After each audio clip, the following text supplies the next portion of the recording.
하나님 말씀은 요한복음 13장 34절에서 35절까지의 말씀입니다. 요한복음 13장 34절에서 35절까지. 우리 다 함께 같이 읽습니다. 시작. 새 계명을 너희에게 주노니 서로 사랑하라. 내가 너희를 사랑한 것 같이 너희도 서로 사랑하라. 너희가 서로 사랑하면 이로써 모든 사람이 너희가 내 제자인 줄 알리라. 아멘. 2024년 우리 필그림교회 비전 타겟은 함께 세워가는 건강한 교회, 이것이 2024년 우리 필그림교회가 추구하고 바라보는 방향입니다. 그래서 그 핵심 가치로는 회복과 재건 그리고 부흥에 관한 부분들이고요. 우리는 상반기 동안에는 느헤미야서를 통하여서 회복과 재건, 부흥의 가치와 의미들에 대해서 살펴보았습니다. 그리고 이제 중반기에는 이제 우리가 서로 함께 더불어라고 하는 함께 가는 이 공동체로서의 그 가치를 묵상하기 원합니다. 그래서 오늘 그 첫 번째 시간으로 함께 나아가기 위해서 서로 사랑하라라는 말씀으로 오늘 주의 말씀을 함께 묵상하기 원합니다. 서로 사랑해야 함께 나아갈 수 있기 때문이지요. 분열하게 되면 결코 함께 나아갈 수 없고 또 이제 무너질 수밖에 없기 때문입니다. 그런 까닭에 함께 가려고 하면, 함께 주의 교회를 세우려고 하면 서로 사랑해야 된다라고 하는 이 말씀 앞에 우리가 맞닥뜨려 서게 되어질 것입니다. 모든 우주 만물을 창조하신 하나님께서 이 땅에 허락하신 가장 중요하고 영광스러운 두 개의 공동체를 주셨습니다. 하나는 가정 공동체이고 또 하나는 교회 공동체입니다. 아담의 옆구리를 찢어 갈빗대를 내어서 만들어 놓으신 공동체가 가정 공동체이고요, 십자가에 달린 예수 그리스도의 옆구리를 찢어 그 핏값으로 세우신 공동체가 교회 공동체입니다. 그래서 저는 온 우주에서 가장 영광스러운 공동체가 바로 가정 공동체와 교회 공동체라고 믿습니다. 사탄은 하나님이 가장 영광스럽게 세우신 그 공동체를 무너뜨리기 위하여 혈안이 되어져 있습니다. 그래서 우는 사자처럼 두루 다닌다, 이렇게 표현하고 있지 않습니까? 이와 같은 때에 우리가 어떻게 하면 하나님이 세우신 영광스러운 이 공동체들을 지키고 나아갈 수 있는지, 이 부분에 대해서 우리가 계속적으로 캠페인 설교를 함께 나누려고 합니다. 오늘 그 첫 번째 시간으로 여러분 서로 사랑하라라고 하는 주님의 말씀 앞에 우리가 서기를 원하는데요, 서로 사랑하라고 하는 말씀은 바울 서신에도 등장하고 베드로 서신에도 등장하지만 가장 많이 강조되고 있는 서신이 있다면 바로 요한 서신일 것입니다. 요한복음과 요한일서, 2서, 3서에는 서로 사랑하라라고 하는 이 말씀이 반복적으로 기록되어져 있는 것을 볼 수가 있습니다. 오늘 그 대표적인 말씀이 저는 오늘 우리가 읽은 본문의 말씀이라고 생각합니다. 자, 우리가 서로 사랑한다라고 이야기할 때 우리가 가져야 될 세 가지 질문이 있을 것입니다. 그 첫 번째는 왜 서로 사랑해야 될까? 이 부분들을 살펴보기 원합니다. 왜 서로 사랑해야 될까? 오늘 우리가 읽은 34절의 말씀을 우리 한번 같이 다시 한번 읽어봅니다. 34절 시작. 새 계명을 너희에게 주노니 서로 사랑하라. 내가 너희를 사랑한 것 같이 너희도 서로 사랑하라. 여러분, 왜 서로 사랑해야 합니까? 그 이유는 주님의 명령이기 때문이에요. 왜 주님께서 서로 사랑하라고 명령하셨을까요? 그래야만 하나님이 세우신 그 공동체가 유지되어질 수 있기 때문이에요. 그 말씀을 따라 순종하여 서로 사랑해야만 가정이 그리고 교회가 바르게 설 수 있기 때문이에요. 어떤 분들은 사랑을 명령하실 수도 있나 이렇게 생각하실 수도 있지만 주님은 단호하게 서로 사랑하라라고 명령하고 계십니다. 우리에게 있어서는 주님의 명령 앞에서 순종할 것인가 아니면 불순종할 것인가의 선택만이 주어지는 것입니다. 그런데 우리는 주님께서 서로 사랑하라고 말씀하신 이 배경을 먼저 살펴볼 필요가 있어요.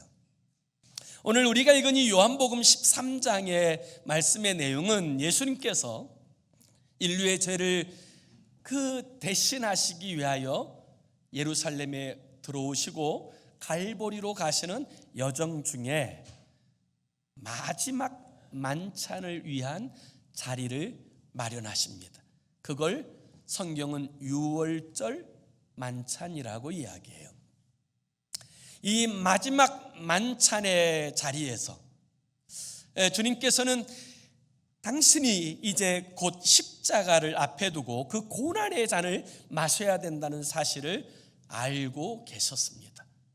그리고 무엇보다도 괴롭고 안타까운 것은 3년 이상이나 동고동락했던 제자 중에 하나가 자신을 팔아먹을 것을 아셨습니다. 그리고 이 만찬의 자리에서 주님께서 떡을 떼시고 포도주 잔을 나누어 주실 때 주님을 팔 가룟 유다는 주님의 떡을 받고 그리고 그 자리를 박차고 일어나 문 밖으로 나아갔습니다.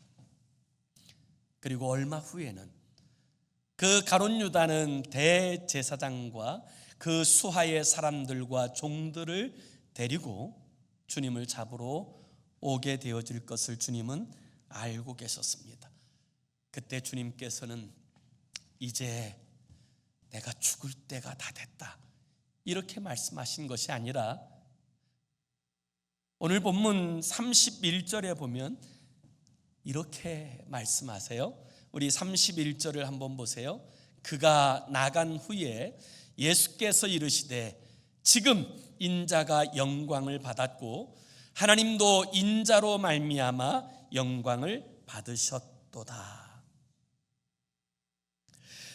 십자가의 죽음을 예감하시고 주님은 영광을 받으셨다라고 그렇게 말씀하세요.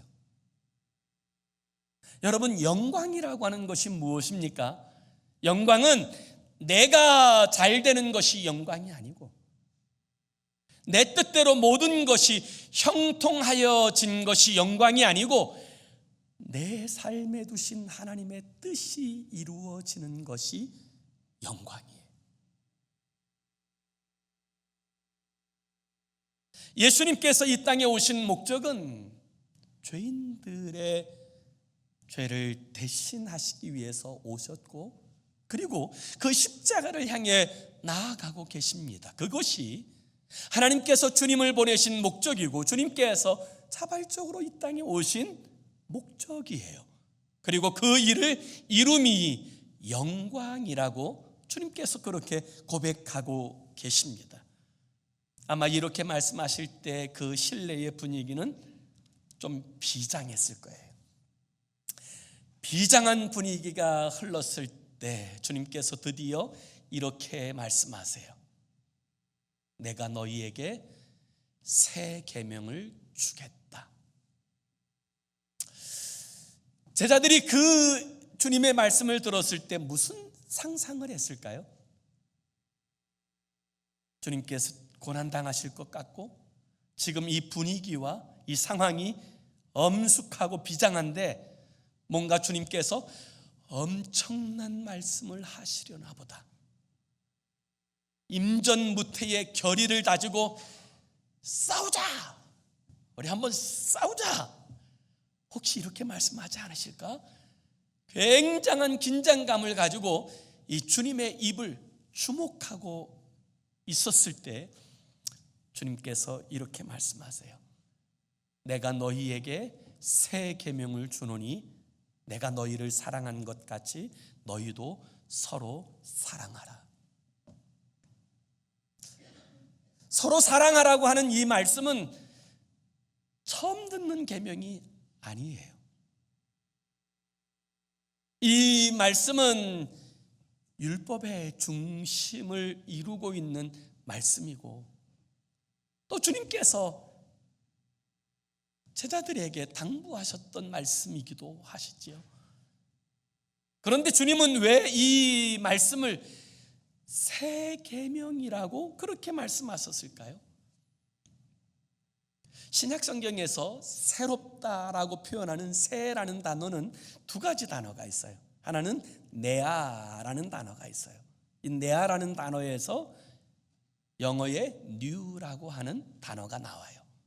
이것은 시간적으로 가장 최근의 것, 이것을 의미할 때 네아 이렇게 표현하는 단어예요. 두 번째 단어가 있는데 그것이 카이넨이라고 하는 단어예요. 카이넨이라고 하는 이 단어의 의미는 무엇이냐면 성격, 본질적인 면에서 전혀 다른 차원을 설명할 때 사용하는 단어예요. 그래서 주님께서 새 계명을 준다라고 말씀하시고 서로 사랑하라고 말씀하신 이 말씀의 본질적 의도는 너희가 이전에 감정적으로 서로 사랑했다면 이제는 그것을 뛰어넘어 의지적으로 서로 사랑해야 된다. 이렇게 말씀하신 거예요. 왜 그렇게 말씀하실까요? 우리에게 있어서 저 사람은 사랑할 수 없어 라고 생각하는 사람들이 우리 가운데 있기 때문에 그래요. 그래서 이 감정을 뛰어넘어 의지적으로 서로 사랑해야 된다. 이렇게 말씀하시는 거예요.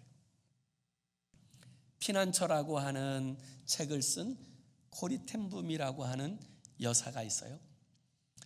이분은 네덜란드에서 크리스천 가정에서 태어나고 자랐던 이 자매인데요. 이 자매가 한참 이제 커가고 있을 그때 세계 제2차 대전이 터졌고 나치 독일이 유럽을 점령하고 악행을 하던 때였습니다. 아버지는 시계점을 하셨는데 시계방을 하면서 이 전쟁이 일어나게 되자 처참하게 학살당하는 유태인들을 불쌍히 여겨서 비밀의 방을 만들고 7명의 유태인들을 숨겨줍니다.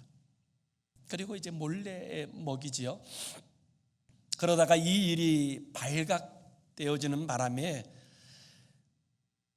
그 온 가족들은 라벤슨부르크라고 하는 수용소에 다 갇혀지게 돼요. 그리고 어마어마하게 고통을 당합니다. 그곳에서 언니인 베시는 고문을 당하다 죽고 또 자기도 말할 수 없는 고통과 고문을 당했어요. 그러다가 전쟁이 끝나고 자유를 얻게 되었는데 이 독일이 너무 미운 거예요. 독일 사람들이 너무 미운 거예요. 정말 몸서리치도록 미운데 하나님께서는 자꾸 이 코리에게 그 독일 사람들에게 복음을 전하라고 하는 감동을 주시는 거예요. 너무너무 미운 사람들에게 복음을 전하라고 하는 계속적인 감동 아래서 이 코리 텐붐 여사가 순종하여서 전쟁이 끝나고 이 처참해진 그 땅에서 독일 사람들을 향해서 예수 그리스도의 복음을 전하는 사역자가 됩니다. 그러던 중 어느 날 어느 한 마을에서 하나님의 말씀을 전하고 위로하고 이제 격려하는 시간을 갖게 되었는데 예배가 다 마친 다음에 예배당 밖에서 이제 함께 예배 드렸던 한 사람 한 사람들을 악수하고 허그하면서 이제 그들을 격려하려고 하는 그 자리에 섰는데 줄을 서 있는 무리 중에 낯익은 얼굴이 있는 거예요. 가만히 살펴보니까 자기 언니 베시를 고문하여 죽였고 자기도 고문하고 정말 악한 일들을 행하였던 그 남자, 그 간수의 얼굴, 원수의 얼굴이 딱 보여지는 거예요. 이 코리는 그 자리에 얼어붙었습니다. 어떻게 해야 될지 모르겠어요. 그 책에 보면 그는 그날 일기장에 이렇게 썼다고 합니다. 그 순간 내 심장은 얼어붙는 것 같았다. 그리고 나는 한마디로 비명처럼, 하나님, 나는 저 인간만은 용서할 수 없어요. 다른 사람은 몰라도 저 인간만은 용서할 수 없어요 라고 말했다. 그것이 코리의 마음이었어요. 그때 하나님께서 음성을 들려주셨어요. 마음으로, 코리야, 용서하거라. 하나님, 안 됩니다. 저 사람만은 죽어도 용서할 수 없습니다. 그 마음의 내적 싸움이 일어나기 시작합니다. 그러는 동안에 그 원수, 그 간수가 자기 앞에 딱 섰어요.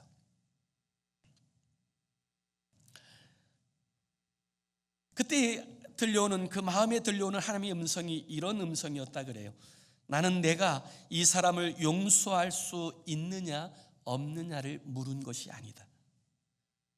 용서하겠느냐 안 하겠느냐를 묻는 것이다. 용서하라는 것은 나의 명령인데 순종하겠느냐 안 하겠느냐를 묻는 것이다. 그 음성이 들려와요. 그러자 드디어 코리는 그렇다면 순종해야지요. 그리고 그 원수를 용서하고 허그할 때 그의 책에 보면 그런 이렇게 이야기합니다. 하나님께서 예수 그리스도를 통하여 나에게 베푸신 그 사랑이 어떤 사랑인지 비로소 온전히 깨달아질 수 있었다라고 고백하고 있어요. 원수된 우리를, 나를 어떤 사랑으로 하나님이 사랑하고 계시는지 그 부분들을 깨달을 수 있었다라는 고백이지요. 사랑하는 여러분, 주님께서 우리에게 이렇게 말씀하세요. 서로 사랑하라. 이건 명령입니다. 해도 되고 안 해도 되는 것이 아니라 순종해야 되는 명령이에요.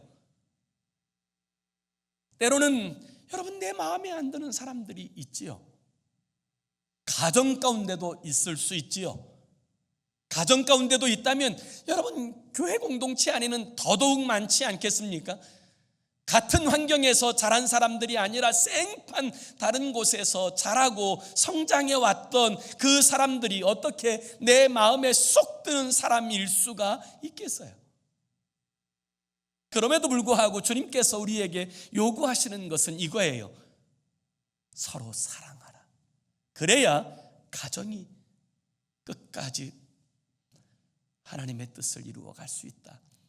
그래야 교회가 끝까지 보존되고 세워지고 하나님의 나라로 설 수가 있다. 그러면 우리가 질문해야 될 두 번째 질문은 이것입니다. 어떻게 사랑해야 될까? 서로 사랑하라고 말씀하시는데 어떻게 사랑해야 하는가? 어떤 분이 인터뷰한 내용을 제가 유튜브에서 봤는데 이분이 이런 표현을 하더라고요. 한국 사람이 전 세계에서 사랑 표현에 가장 인색한 민족이라고 그렇게 표현하더라고요. 그 표현을 보고 생각해 보니까 정말 이 미국 사람들은 표현을 너무너무 잘하는데 한국 사람들은 좀 이 표현에 좀 인색한 것 같아요. 좀 그런 면에서 아마 유교적인 영향도 있고 그래서 아마 좀 사랑한다라고 표현하는 것이 참 인색한 것 같아요. 일전에 어떤 할아버지 할머니, 그 어렸을 때 결혼해서 50 몇 년을 사신 이 할아버지 할머니에 관한 이야기가 방송에 나온 적이 있는데 이 할아버지가 이 50몇 년을 사는 동안에 할머니한테 사랑한다고 단 한마디도 해본 적이 없대요. 그래서 이 할머니에게 한이 됐어요. 한이. 자기 죽기 전에 그 할아버지한테 사랑한다는 말 한 번 들었으면 여한이 없다라는 거예요. 이제 그런 마음을 가지고 막 상처를 가지고 살아가는 할머니가 있는 그 마을에 이 방송국에서 찾아왔어요. 찾아와가지고 이제 그 마을에서 방송을 이제 하면서 또 이제 그 마을 어른들을 대상으로 이제 프로그램을 진행하는 MC가 그 이야기, 그 사연을 듣고 나서는 이 할아버지를 이제 열심히 이제 설득을 합니다. 그래도 일평생 같이 산 아내인데, 그리고 평생 소원이라는데 사랑한다 한마디 해달라고. 그랬더니 할아버지가 이렇게 얘기하는 거예요. 제가 쑥스러워서 할 수가 없다는 거예요.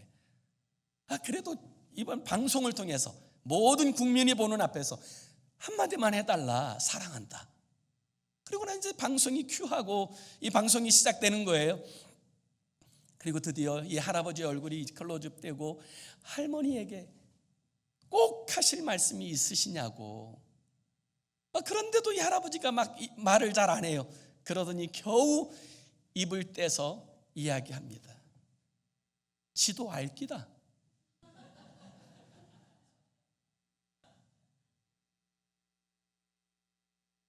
여러분, 사랑이라고 하는 이 단어가 얼마나 귀하고 아름답습니까? 그럼에도 불구하고 여러분이 사랑의 표현에 인색하다고 하는 것은 어떤 의미에서 어리석은 일이라고 이야기할 수 있다고 저는 생각해요. 그 방송에서 이제 이번에는 무작위로 이렇게 낌새나 어떤 징후를 주지 않고 무작위로 그 이제 직장에서 이제 퇴근하는 그 남편들에게, 아내에게 카톡으로 여보 고마워 사랑해 이렇게만 딱 보내가지고 어떤 내용이 오나 그 결과를 이제 보자고 그렇게 이제 방송에서 내보냈어요. 뜬금없이 여보 고마워 사랑해 딱 그 글자만 이제 그 아내들에게 보냈는데 그 다음에 온 답글이 너무너무 재밌는 거예요. 무슨 답글이 왔냐면 여보 고마워 사랑해 라고 문자를 보내니까 첫 번째 온 답글이 이거였어요. 대낮부터 술 드셨어요? 뭐 그런 이야기에서부터 또 이제 어떤 분은 누구시죠? 뭐 이렇게도 오고, 또 어떤 분은 혹시 약 드셨어요? 뭐 이렇게 오는 사람이 있었어요. 제일 재밌는, 제가 봤을 때 제일 재밌는 표현은 이분은 그 전날 싸웠대요. 사실 부부싸움 대판하고 그리고 화해도 안 하고 이제 출근을 했는데 그 아내한테 이제 문자를 보낸 거예요. 그랬더니 이 아내가 이 카톡에 답장이 왔어요. 뭐라고 답장이 왔냐면 여보 고마워 사랑해 보냈더니 이렇게 왔어요. 에라이 개똥이다. 여러분, 오늘 본문 34절은 어떻게 사랑해야 되는지를 정확하게 보여줘요. 사랑의 기준, 사랑의 모본이 뭡니까? 다시 한번 34절을 보세요. 우리 한번 같이 읽습니다. 시작. 새 계명을 너희에게 주노니 서로 사랑하라. 내가 너희를 사랑한 것 같이 너희도 서로 사랑하라. 어떻게 사랑하라고요? 내가 너희를 사랑한 것 같이 너희도 서로 사랑하라. 어떻게 사랑하냐면 주님께서 우리를 사랑한 것 같이 서로 사랑하라는 거예요. 이게 사랑의 모본이에요. 그렇게 사랑해야 되는 거예요. 여러분, 사람의 사랑은 때로 이기적인 사랑에 머무를 수도 있고요. 사람의 사랑은 또 변질될 수 있는 그런 부분들도 있어요. 오늘 요한복음 13장에 나오는 여러분 베드로의 이야기를 들어보세요.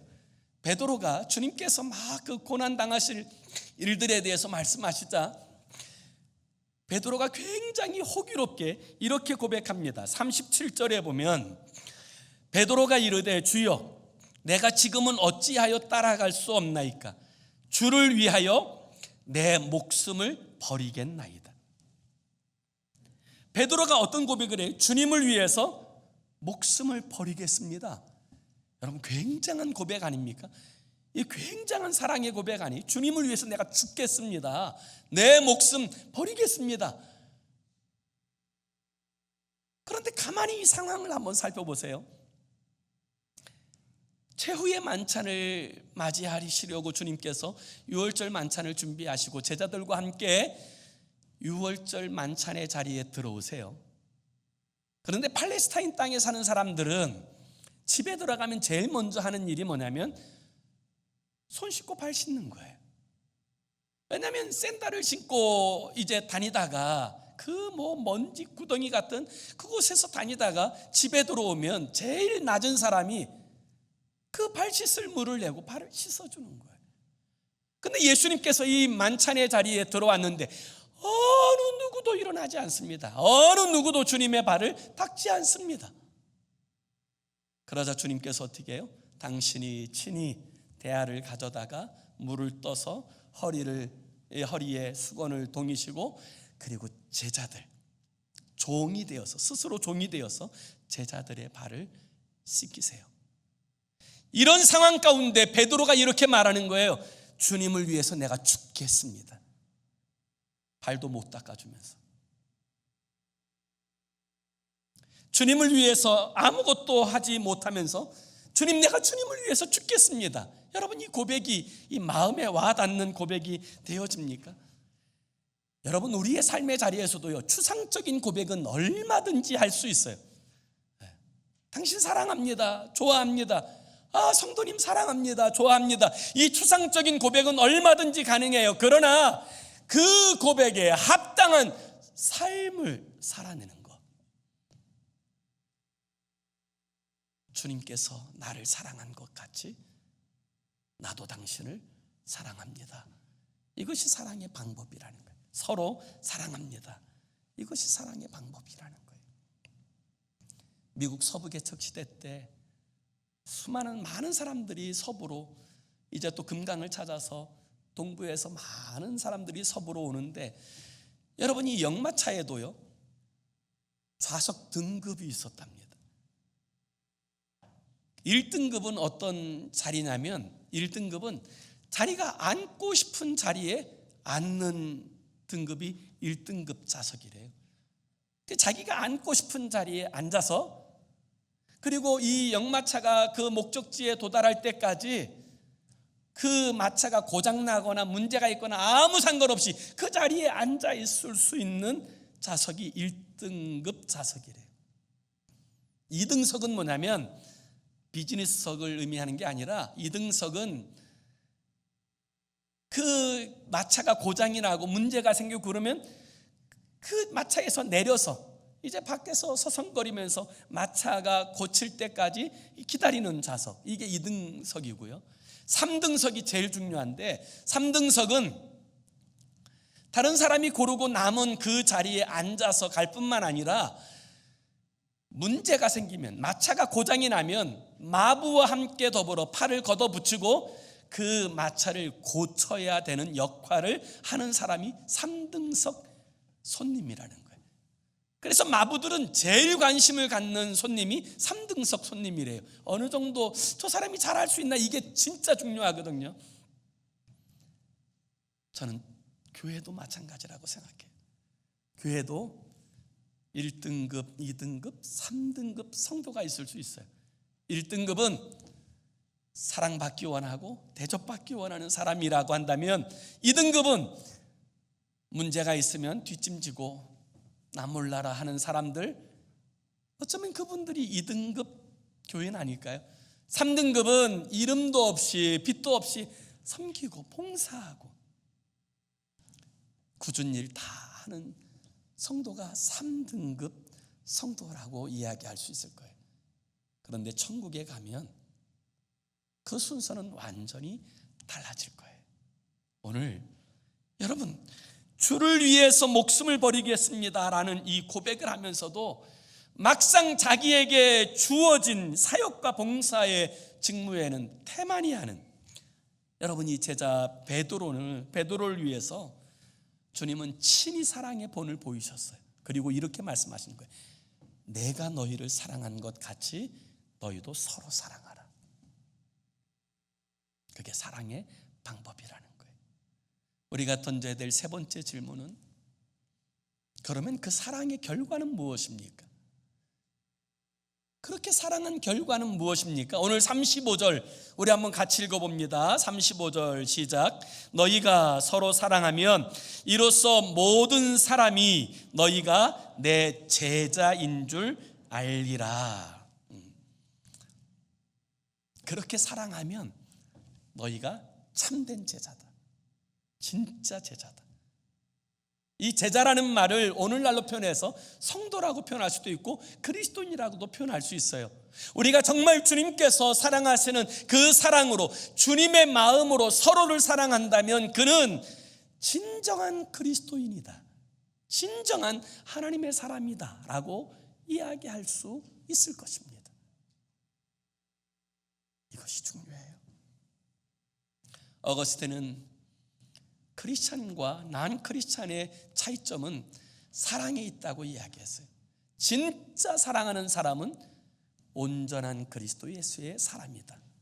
이것이 구분점이 될 것이라고 이야기했어요.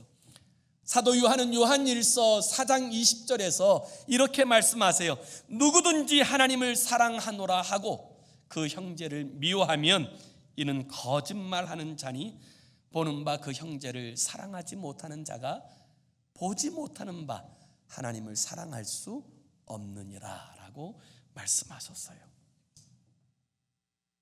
여러분, 오늘 우리는 서로 사랑하고 있습니까? 교회가 세상과 다른 이유는 사랑에 있어요.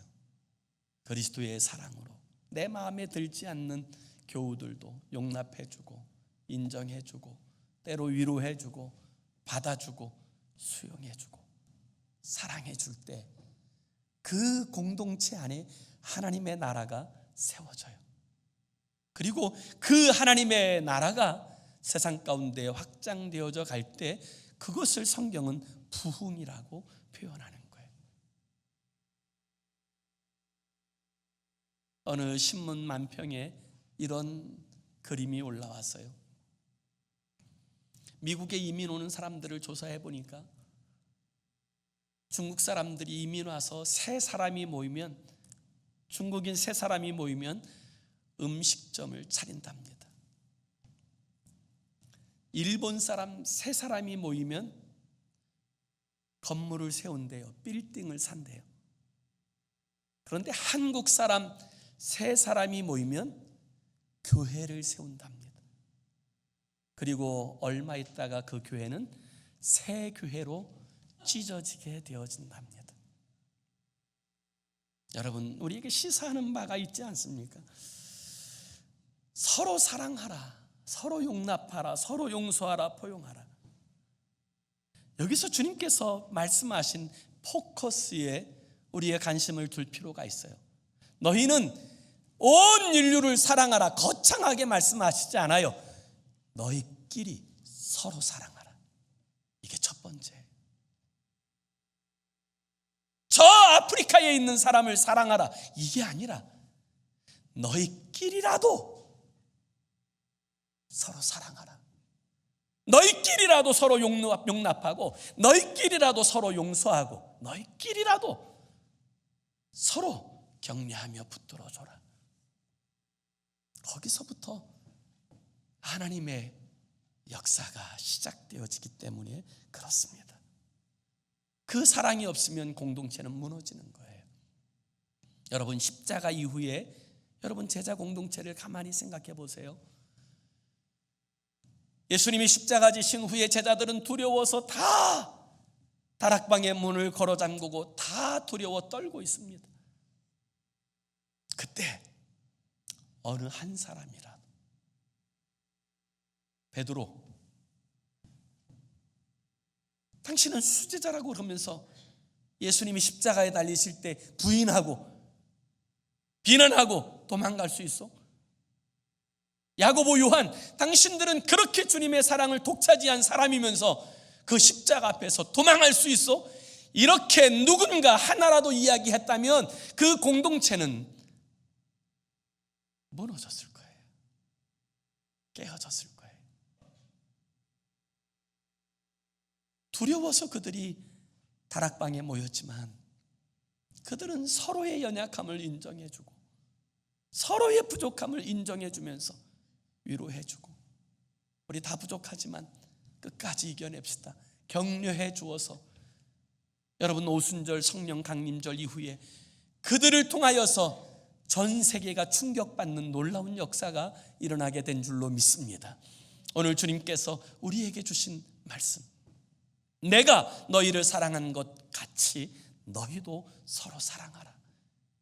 이 계명이 우리에게 주신 새 계명이에요. 감정적 차원을 뛰어넘어 의지적으로 서로 사랑하며 하나님이 세우신 우리의 가정과 교회를 지켜내며 세워가는 저와 여러분의 삶이 되기를 예수 이름으로 축원합니다. 기도합시다. 우리 같이 기도했으면 좋겠어요. 주님, 우리 필그림 교회 공동체가, 우리 가정 공동체가 정말 서로 사랑하는 공동체가 되게 해달라고, 감정적 차원을 뛰어넘어 주님의 새 계명으로, 가인은 이 새 계명으로 의지적으로 서로 사랑하면서 하나님의 나라를 세워가고 확장해가는 축복의 통로로서 우리의 삶이 쓰임받게 해달라고. 사도 요한이 나이가 90세가 되어서 이제 그 밤모섬에서 풀려난 후에 그는 이제 에베소에서 그 죽는 날까지, 100세가 넘는 날까지 제자들의 부축을 받으면서 말씀을 전할 때 제일 많이 한 말씀이 서로 사랑하라는 말씀이었다 그래요. 제자들이 오늘은 좀 새로운 말씀을 들려달라고 요청하면 이 사도 요한은 이렇게 말했다 그래요. 내가 새 계명을 너희에게 주노니 서로 사랑하라. 오늘 우리가 다시 들어야 될 이 말씀이 바로 이 말씀이라고 저는 생각해요. 오늘 하나님, 우리로 하여금 감정적 차원을 뛰어넘어 의지적으로 서로 사랑하며 주님 세우신 가정과 교회를 지키고 하나님의 나라를 세워가는 우리가 되게 해달라고 우리 함께 합심으로 기도하겠습니다. 살아계신 하나님 아버지, 우리 주님께서 우리를 사랑하셨듯이 몸 버리고 피 흘려 죽으실 때까지 사랑하셨던 것처럼 하나님, 우리도 아버지 하나님 이렇게 서로 사랑하게 하시고 주께서 세우신 공동체를 그렇게 지켜낼 수 있는 우리가 되게 하여 주시옵소서. 우리 가정 공동체를 그렇게 지켜내게 하시고 우리 교회 공동체를 그렇게 지켜내게 하시고 하나님의 뜻을 세워가는 우리의 삶이 되도록 우리를 사용하여 주옵소서. 우리를 통하여서 아버지, 세상이 이해할 수 없는 아버지 그런 공동체를 세워내게 하옵소서. 사랑할 수 없는 사람까지도 사랑하며 용납할 수 없는 사람까지도 용납하며 받아들일 수 없는 사람들까지도 받아들이며 하나 되고 서로 사랑으로 얼버무러져서 아름다운 하모니를 내고 하나님의 나라를 세워가는 공동체로 서도록 축복하여 주시고 아버지, 우리 공동체를 통하여서 주의 나라가 어떤 나라인지를 보여줄 수 있도록 사용하여 주옵소서. 축복하여 주시옵소서.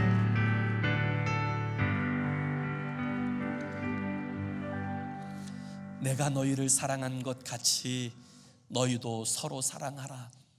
이것이 너희에게 주는 새 계명이다 말씀하신 주님, 오늘 우리의 삶의 자리에서 주의 말씀을 붙들게 하시고 이제는 의지적으로 사랑하며 성령의 부으시는 그 능력으로 사랑하여서 주께서 세우신 공동체를 온전히 회복하고 재건하고 부흥 가운데로 이끄는 우리의 삶이 되게 하여 주시옵소서. 예수 그리스도의 이름으로 기도 올리옵나이다. 아멘.